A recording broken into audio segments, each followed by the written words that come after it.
Oppenheimer, the father of the atomic bomb, a man who was in anguish, who sold his talent for his ambition, a man who was brilliant par excellence, and his concentration levels were so high that he would go into depression when he was working, and his love for physics was unparalleled.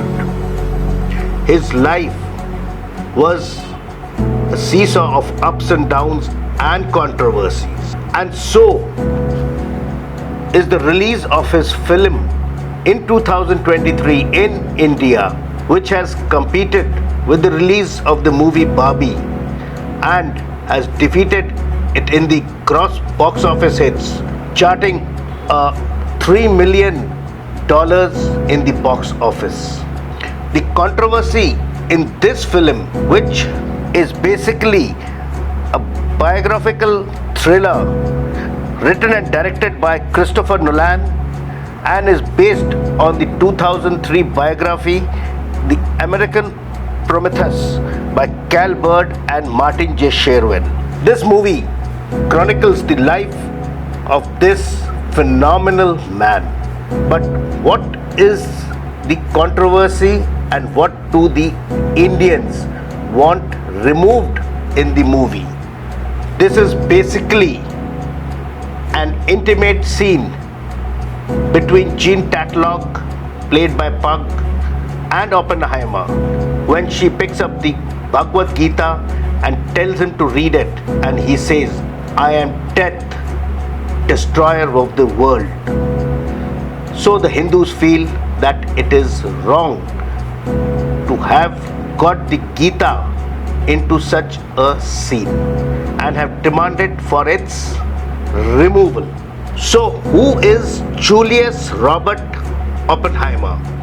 Born in a non-observant Jewish family in New York City on 22nd April 1904 to Ella, who was a painter, and Julius Seligman Oppenheimer, who was a successful textile importer. Oppenheimer had a very luxurious childhood because his parents were rich and wealthy. His house had paintings of Picasso, and also he had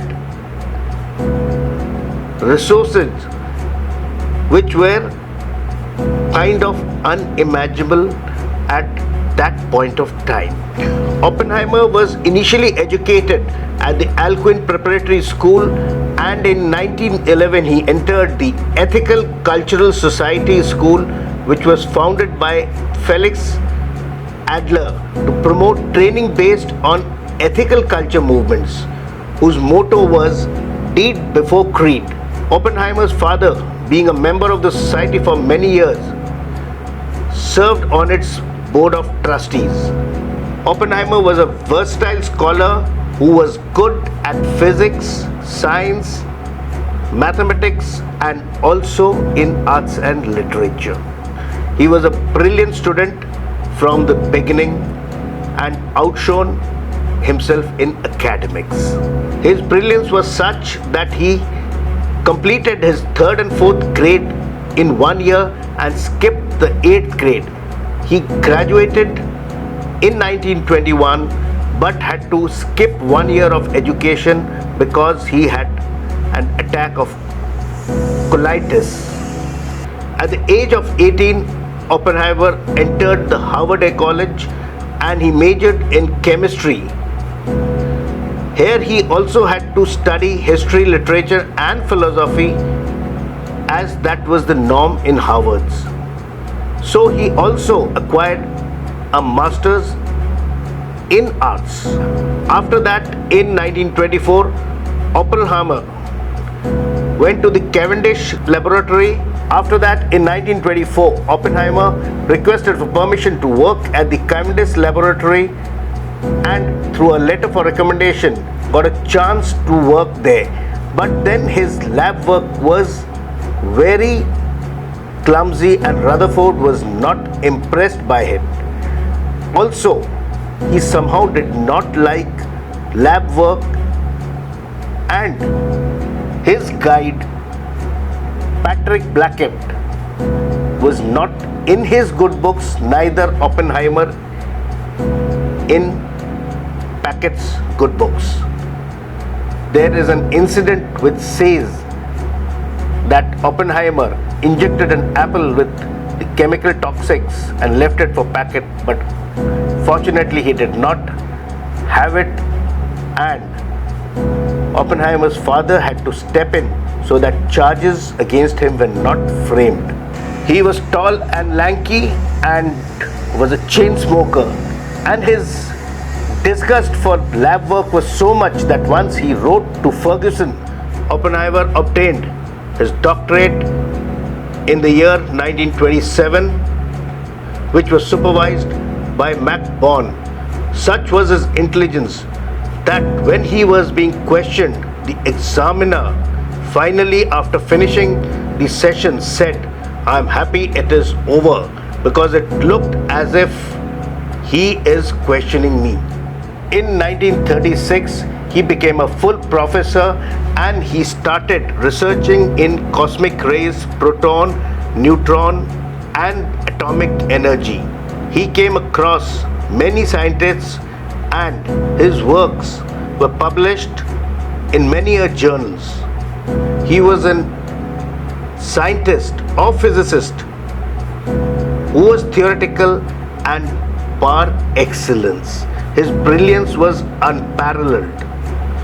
He also did important research in theoretical astronomy, general relativity, nuclear physics, spectroscopy, quantum field theory, and quantum electrodynamics. He also worked on the formal mathematics of relativistic quantum mechanism, which attracted a lot of attention, and also he worked on the energies and reactions by the proton, electrons, and the neutrons.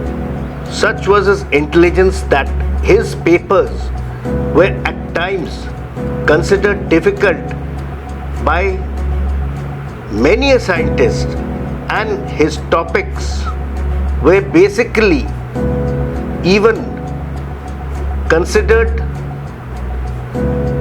out of league or much above standard by scientists who had spent their lifetime working on these researches. Then came the Second World War, and during this period, it was seen or found out by the intelligence that Germany was developing a atomic bomb, and also Japan was planning for a biological attack by the bubonic plague fleas onto America, and thus was born the Manhattan Project. This project was basically being handled by the military. General Leslie Groves' attention was caught by Oppenheimer, and he requested him to take charge of this project, which he willingly accepted, because Oppenheimer was a man who wanted attention,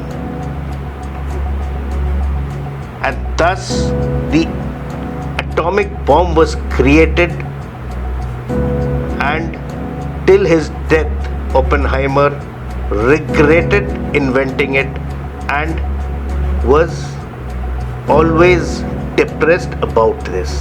The basics of the atom bomb was basically uranium-235 and plutonium-239, and once when the chain reaction is made to start, a neutron hits a small particle, splits the uranium-235 and generates energy and heat to such an extent, and the neutrons released move ahead with a lot of speed, hitting other atoms and splitting them, thus creating a chain reaction which dissipates heat and energy to such an extent can create devastation which is unimaginable. And that is what happened when the little boy and the fat man were dropped on Hiroshima and Nagasaki respectively on different dates, and the devastation that happened was beyond comprehension. Japan surrendered unconditionally, and this brought an end to the Second World War. But Oppenheimer then realized that what he had created is something that he did not want. And as he had studied Hinduism and Bhagavad Gita, said that I am destroyer of the worlds and I am death. He knew the world would not be the same. Few people laughed. Few people cried. Most people were silent. I remembered the line from the Hindu scripture, the Bhagavad Gita. Vishnu is trying to persuade the prince that he should do his duty, and to impress him takes on his multi-armed form and says, "Now I am become death, the destroyer of worlds."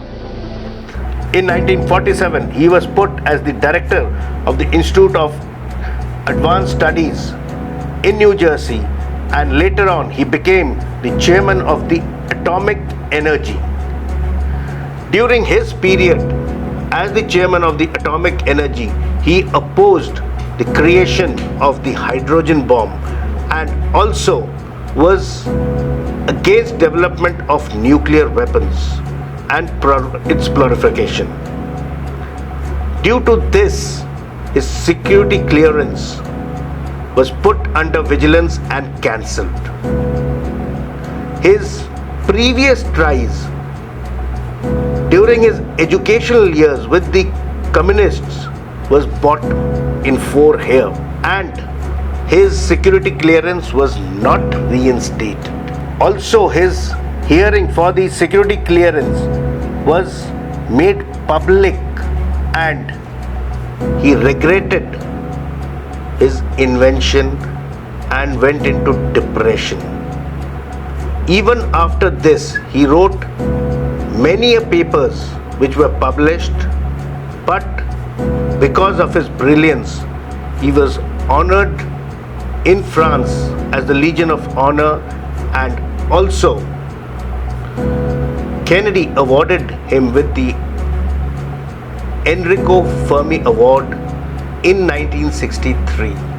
He kept taking lectures and spread his brilliance in academics throughout, traveled a lot spreading his intelligence, and as he was a chain smoker, was detected with throat cancer in 1965.